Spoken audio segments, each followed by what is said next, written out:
On va évoquer aujourd'hui l'intérêt et les limites des emplois aidés.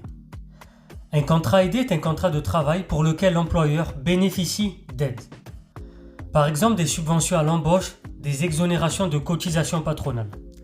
Ces emplois sont destinés à des personnes en difficulté sur le marché du travail ou à des jeunes.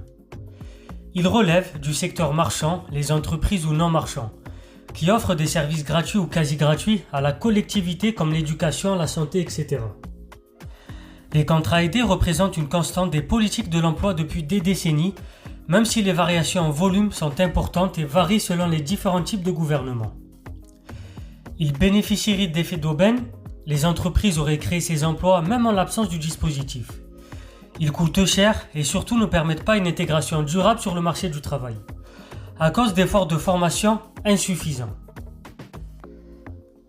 Au total, il apparaît que les contrats aidés ne permettent pas une meilleure insertion des personnes, particulièrement des jeunes qui se retrouvent le plus souvent en CDD voire au chômage à la fin de ces contrats.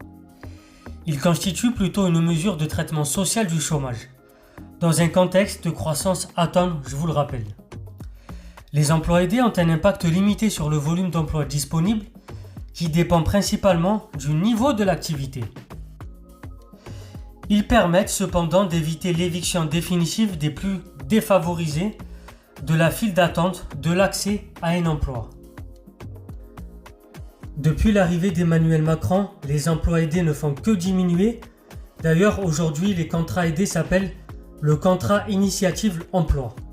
On verra dans la prochaine vidéo comment Macron a fermé le robinet des emplois aidés et l'impact social que ça a notamment auprès des jeunes. C'était Soso Lintello, abonnez-vous, partagez, likez, très chers éclairés tous les jours à 13h pour les vidéos d'économie.